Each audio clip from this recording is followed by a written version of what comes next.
Mateo 24. Discurso escatológico. Señales antes de la segunda venida. En aquellos días Jesús salió del templo, y ya se iba, cuando sus discípulos se acercaron y comenzaron a atraer su atención a los edificios del templo. Jesús les dijo: ¿Ven ustedes todo esto? Pues les aseguro que aquí no va a quedar ni una piedra sobre otra. Todo será destruido. Luego se fueron al monte de los olivos. Jesús se sentó, y los discípulos se le acercaron para preguntarle aparte: Queremos que nos digas cuándo va a ocurrir esto. ¿Cuál será la señal de tu regreso y del fin del mundo? Jesús les contestó: Tengan cuidado de que nadie los engañe. Porque vendrán muchos haciéndose pasar por mí. Dirán: Yo soy el Mesías, y engañarán a mucha gente. Ustedes tendrán noticias de que hay guerras aquí y allá. Pero no se asusten, pues así tiene que ocurrir. Sin embargo, aún no será el fin. Porque una nación peleará contra otra y un país hará guerra contra otro. Y habrá hambres y terremotos en muchos lugares. Pero todo eso apenas será el comienzo de los dolores. Entonces los entregarán a ustedes para que los maltraten. Y los matarán, y todo el mundo los odiará por causa mía. En aquel tiempo muchos renegarán de su fe, y se odiarán y se traicionarán unos a otros. Aparecerán muchos falsos profetas, y engañarán a mucha gente. Habrá tanta maldad, que la mayoría dejará de tener amor hacia los demás. Pero el que siga firme hasta el fin, se salvará. Y esta buena noticia del reino será anunciada en todo el mundo, para que todas las naciones la conozcan. Entonces vendrá el fin. El profeta Daniel escribió acerca del horrible sacrilegio. Cuando ustedes lo vean en el lugar santo, el que lee, entienda. Entonces los que estén en Judea, que huyan a las montañas. Y el que esté en la azotea de su casa, que no baje a sacar nada. Y el que esté en el campo, que no regrese ni aun a recoger su ropa. Pobres mujeres aquellas que en tales días estén embarazadas o tengan niños de pecho.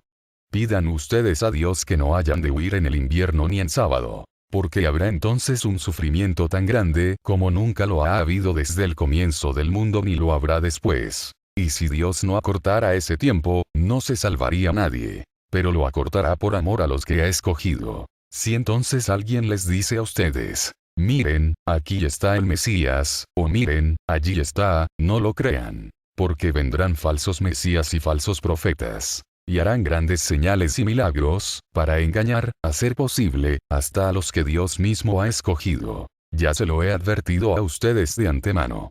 Por eso, si les dicen: Miren, allí está, en el desierto, no vayan. O si les dicen: Miren, aquí está escondido, no lo crean. Porque como un relámpago que se ve brillar de oriente a occidente, así será cuando regrese el Hijo del Hombre. Donde esté el cadáver, allí se juntarán los buitres. El regreso del Hijo del Hombre tan pronto como pasen aquellos días de sufrimiento, el sol se oscurecerá, la luna dejará de dar su luz, las estrellas caerán del cielo y las fuerzas celestiales temblarán. Entonces se verá en el cielo la señal del Hijo del Hombre, y llenos de terror todos los pueblos del mundo llorarán, y verán al Hijo del Hombre que viene en las nubes del cielo con gran poder y gloria. Y él mandará a sus ángeles con una gran trompeta, para que reúnan a sus escogidos de los 4 puntos cardinales, desde un extremo del cielo hasta el otro. Aprendan esta enseñanza de la higuera. Cuando sus ramas se ponen tiernas, y brotan sus hojas, se dan cuenta ustedes de que ya el verano está cerca. De la misma manera, cuando vean todo esto, sepan que el Hijo del Hombre ya está a la puerta. Les aseguro que todo esto sucederá antes que muera la gente de este tiempo. El cielo y la tierra dejarán de existir, pero mis palabras no dejarán de cumplirse. En cuanto al día y la hora, nadie lo sabe, ni aun los ángeles del cielo, ni el Hijo. Solamente lo sabe el Padre. Como sucedió en tiempos de Noé, así sucederá también cuando regrese el Hijo del Hombre. En aquellos tiempos antes del diluvio, y hasta el día en que Noé entró en la barca, la gente comía y bebía y se casaba. Pero cuando menos lo esperaban, vino el diluvio y se los llevó a todos. Así sucederá también cuando regrese el Hijo del Hombre. En aquel momento, de 2 hombres que estén en el campo, uno será llevado y el otro será dejado. De 2 mujeres que estén moliendo, una será llevada y la otra será dejada. Manténganse ustedes despiertos, porque no saben qué día va a venir su Señor. Pero sepan esto, que si el dueño de una casa supiera a qué hora de la noche va a llegar el ladrón, se mantendría despierto y no dejaría que nadie se metiera en su casa a robar. Por eso, ustedes también estén preparados. Porque el Hijo del Hombre vendrá cuando menos lo esperen. El criado fiel y el criado infiel. ¿Quién es el criado fiel y atento, a quien su amo deja encargado de los de su casa, para darles de comer a su debido tiempo? Dichoso el criado a quien su amo, cuando llega, lo encuentra cumpliendo con su deber. Les aseguro que el amo lo pondrá como encargado de todos sus bienes. Pero si ese criado es un malvado, y pensando que su amo va a tardar comienza a maltratar a los otros criados, y se junta con borrachos a comer y beber, el día que menos lo espere a una hora que no sabe, llegará su amo y lo castigará, condenándolo a correr la misma suerte que los hipócritas. Entonces vendrán el llanto y la desesperación. Comentarios y explicaciones. Desde el día de la encarnación de Jesucristo, suceso extraordinario sobrenatural en todo el universo, se cumplen múltiples profecías de todos los profetas, muy en especial del profeta Isaías, dando inicio a la plenitud de los tiempos bíblicos que el Nuevo Testamento nos aclara que es una segunda depuración. Por eso en los versículos 37 y 38 nos dice como en los tiempos de Noé, pero en la segunda carta del apóstol Pedro capítulo 3 versículos 6 y 7 dice textualmente: también por medio del agua del diluvio fue destruido el mundo de entonces, pero los cielos y la tierra que ahora existen, están reservados para el fuego por el mismo mandato de Dios. Este fuego los quemará el día del juicio y de la perdición de los malos. Entonces la primera depuración de la perversidad humana implantada por Satanás en la seducción del pecado original fue por el agua. Cuando, salvando solo a 7 personas Noé y su familia, esta fue la semilla que volvió a repoblar la tierra. La segunda depuración también nos habla de una sociedad ya deshumanizada sin amor por el prójimo, donde incluso habrá disputas entre hermanos y familiares cercanos por cualquier cosa, una humanidad tan corrompida en los excesos y los placeres que hacer el mal ya les causará alegría porque será ya su naturaleza violenta y corrupta. Las personas con valores y justas no encajarán en esta sociedad, por lo que serán perseguidas. El versículo 10 nos dice: en aquel tiempo muchos renegarán de su fe, y se odiarán y se traicionarán unos a otros.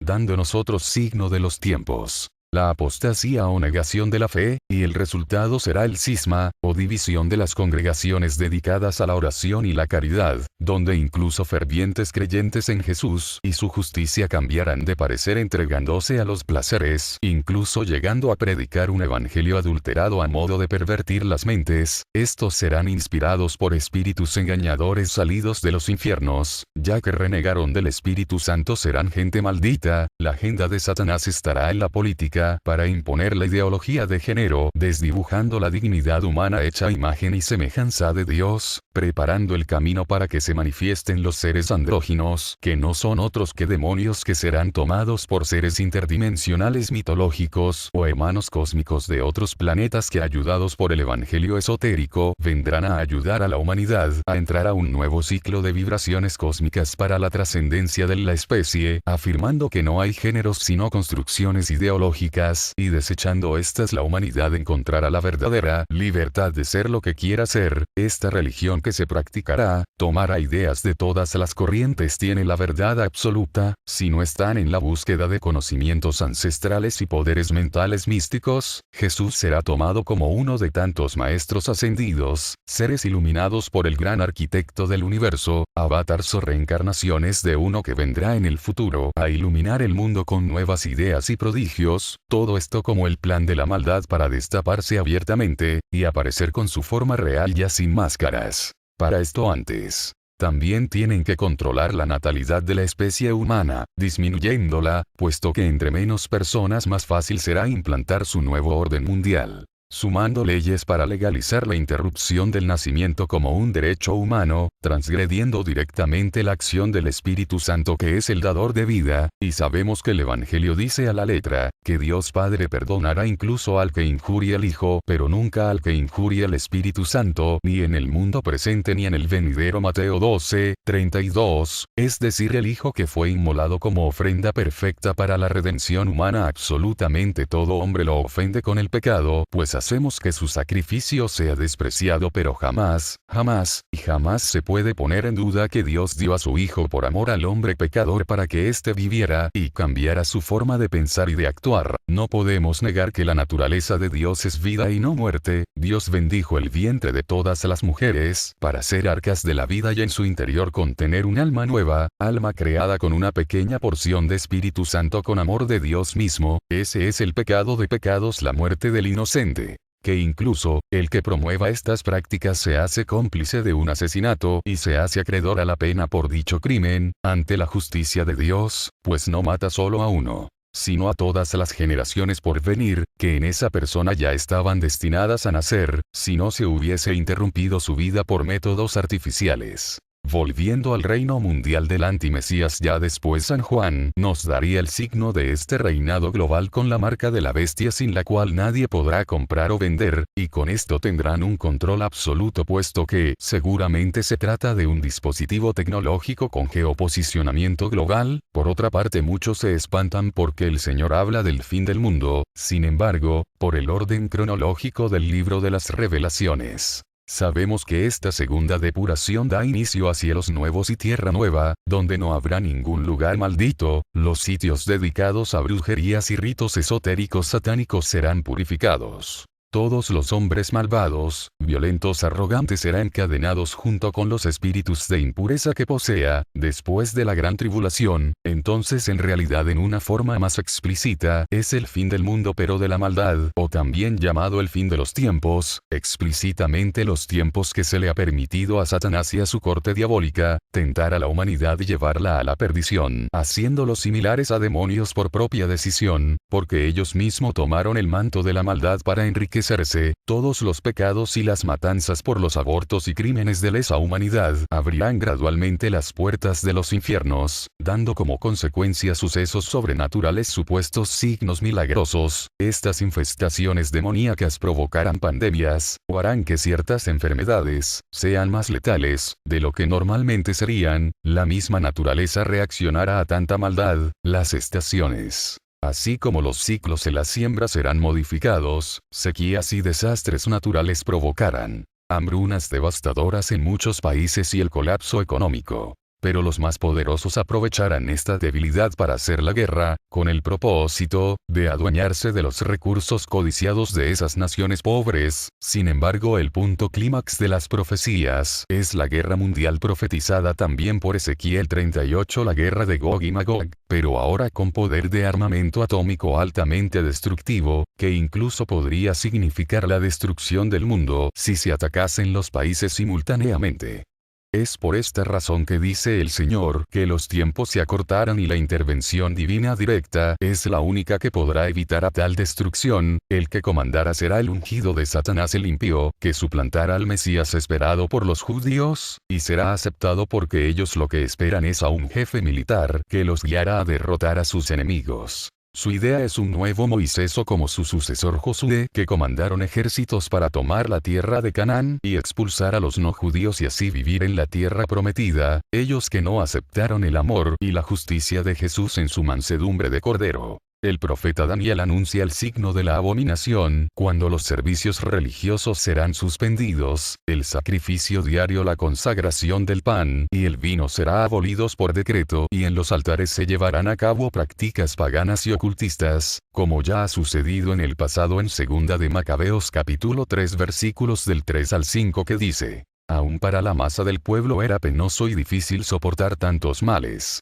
El templo era escenario de actos desenfrenados y de fiestas profanas, organizadas por paganos que se divertían con mujeres de mala vida y tenían relaciones con prostitutas en los atrios sagrados.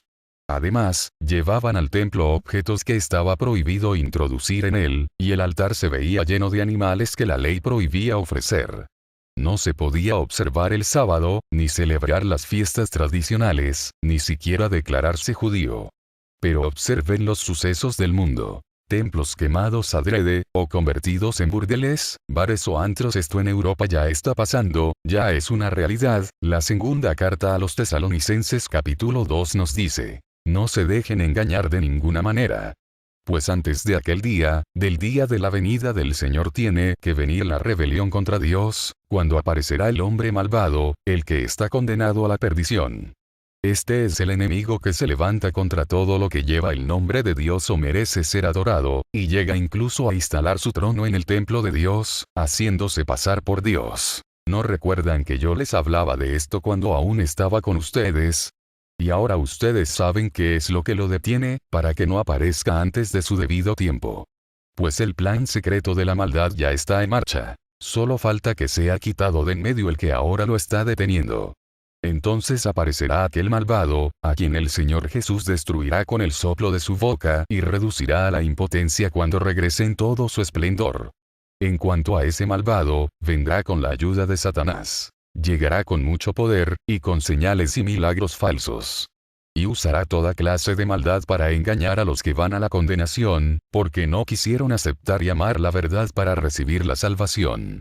Por eso, Dios deja que el error los engañe y que crean en la mentira, a fin de que sean condenados todos los que no han querido creer en la verdad, sino que se complacen en la maldad.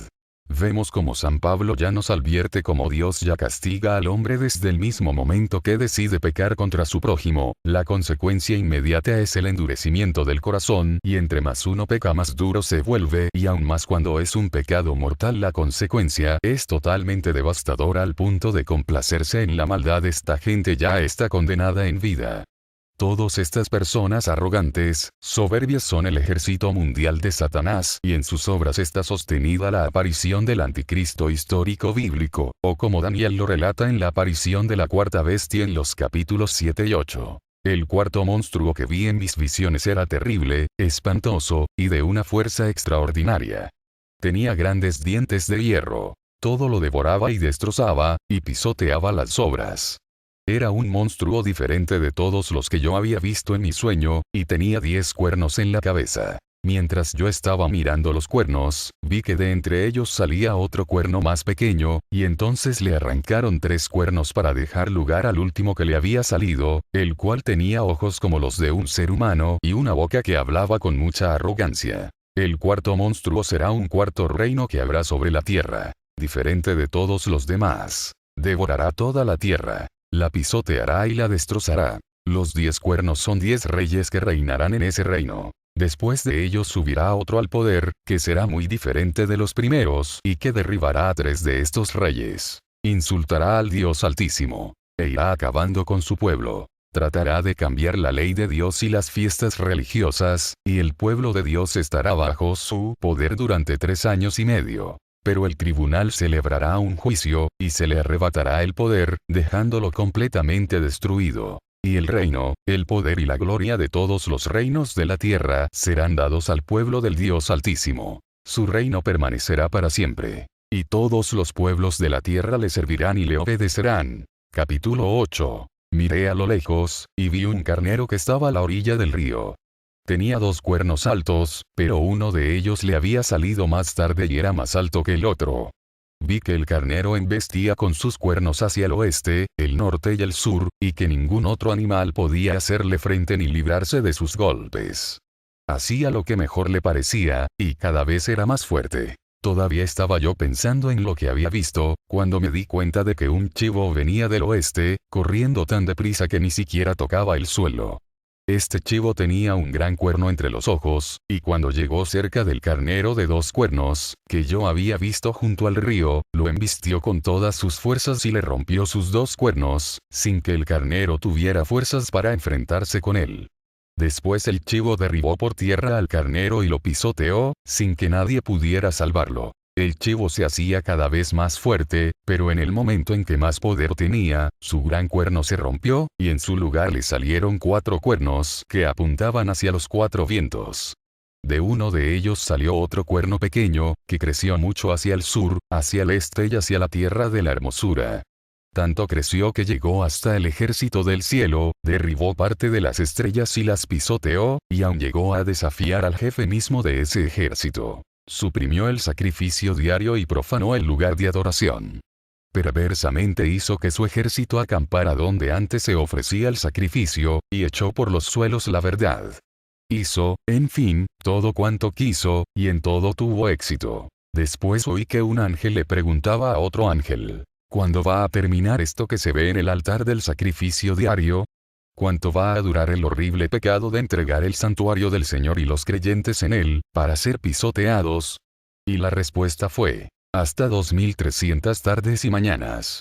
Después de eso, el santuario será purificado. Mientras yo, Daniel, contemplaba esta visión y trataba de comprender su significado, apareció de repente delante de mí una figura parecida a un hombre. 16 Y oí una voz humana que venía del río Ulai, la cual decía: Gabriel, explícale a este hombre la visión. Entonces él se me acercó.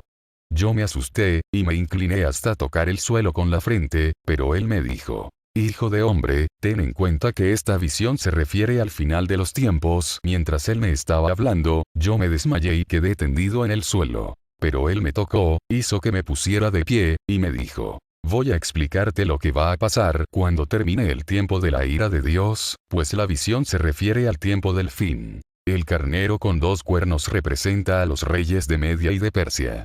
El chivo es el rey de Grecia, y el gran cuerno que tiene entre los ojos es el primer rey. Los 4 cuernos que salieron cuando el primer cuerno se rompió, significan que de esta nación saldrán 4 reinos más, pero no con el poder del primero. Cuando el dominio de estos reinos llegue a su fin y las maldades hayan llegado al colmo, un rey insolente y astuto ocupará el poder. Llegará a ser poderoso, pero no con su propio poder. Destruirá de manera increíble, y triunfará en todo lo que haga. Destruirá a hombres poderosos, y también a muchos del pueblo de Dios. Por su astucia, sus engaños triunfarán. Se llenará de orgullo, y a mucha gente que vivía confiada le quitará la vida a traición. Hará frente al príncipe de príncipes, pero será destruido por él. La visión de las tardes y las mañanas te ha sido revelada, y es verdadera. Pero tú manténla en secreto, pues se cumplirá cuando haya pasado mucho tiempo. Yo, Daniel, sentí que me faltaban las fuerzas, y estuve enfermo varios días.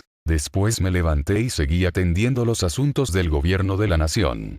Pero estaba yo muy preocupado por la visión que había tenido, pues no podía comprenderla. Por último, en el capítulo 9 nos da otra señal de los tiempos. La reconstrucción del gran templo de Jerusalén marcará el inicio de estas 70 semanas. Capítulo 9. Profecía de las 70 semanas. 70 semanas han de pasar sobre tu pueblo y tu ciudad santa para poner fin a la rebelión y al pecado, para obtener el perdón por la maldad y establecer la justicia para siempre, para que se cumplan la visión y la profecía y se consagre el Santísimo. Debes saber y entender esto. Desde el momento en que se ordene restaurar y reconstruir Jerusalén, hasta la llegada del jefe consagrado, han de pasar 7 semanas. Y las calles y murallas reconstruidas de Jerusalén durarán 62 semanas. Pero serán tiempos de mucha angustia. Después de las 62 semanas, le quitarán la vida al jefe consagrado. Jerusalén y el templo serán destruidos por la gente de un rey que vendrá.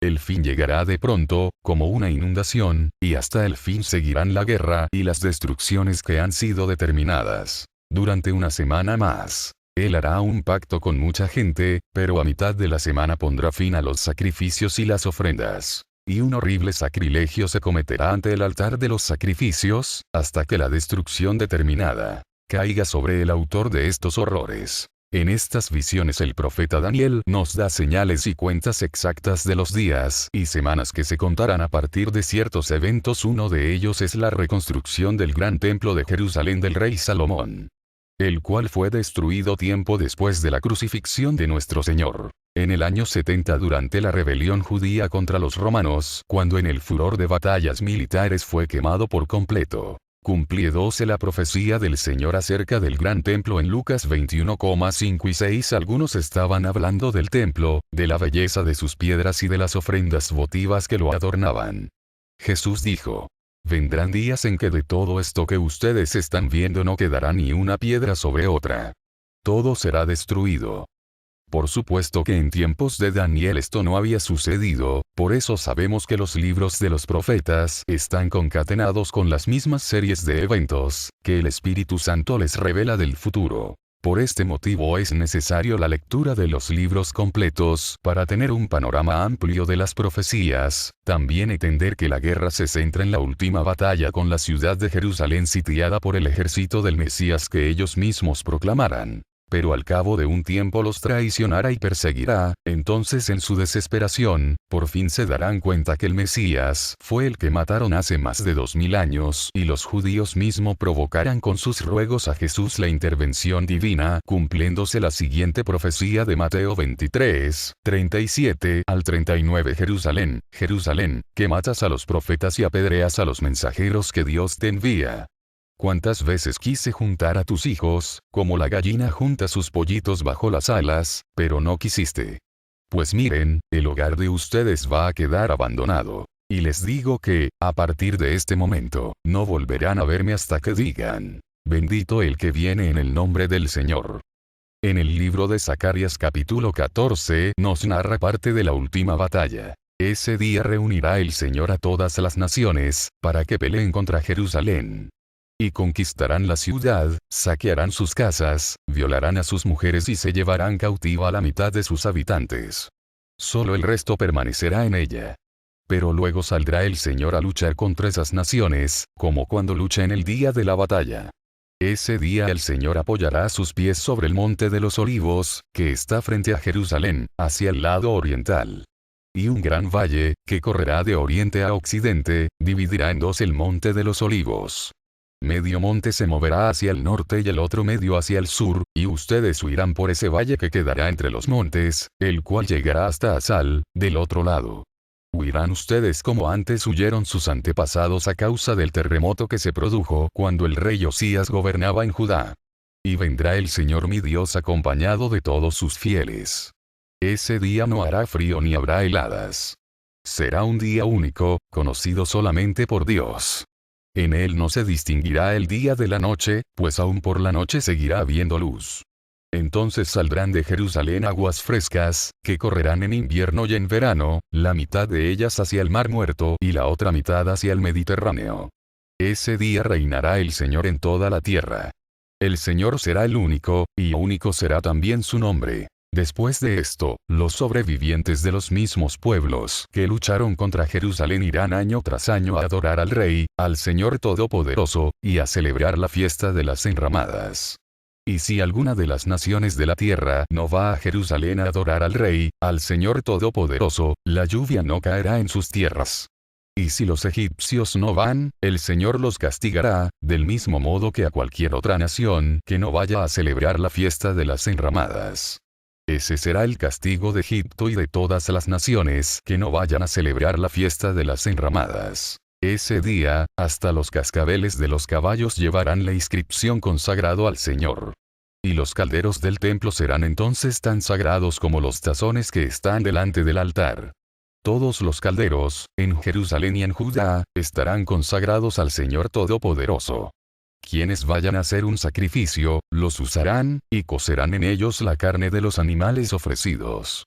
Ese día ya no habrá más comerciantes en el templo del Señor Todopoderoso. Como vemos en la Sagrada Escritura, se instaurará el milenio de paz después de la guerra. Recordemos que Dios no tiene enemigos, y fuera de Dios no hay poder mayor. Los planes de Dios son perfectos y le son revelados en parte a la humanidad para que estén preparados según el signo de cada tiempo, pero como dice San Pablo son cosas que tienen que juzgarse con palabras espirituales, escuchar y entender con el alma para comprender la voluntad divina. La lectura de las Escrituras no son para espantar, sino para tener claridad de los tiempos y signos, siempre teniendo presente la fe, la esperanza y el amor. Las catástrofes que están por venir son consecuencia del pecado, no es que Dios las mande. Si cambiamos de forma de actuar, estas pueden ser disminuidas e incluso evitadas si realmente la mayoría se humillara y convirtiera al corazón amoroso de Jesucristo crucificado. Perseveren en escudriñar las Escrituras, y que el Espíritu Santo los guíe a la verdad.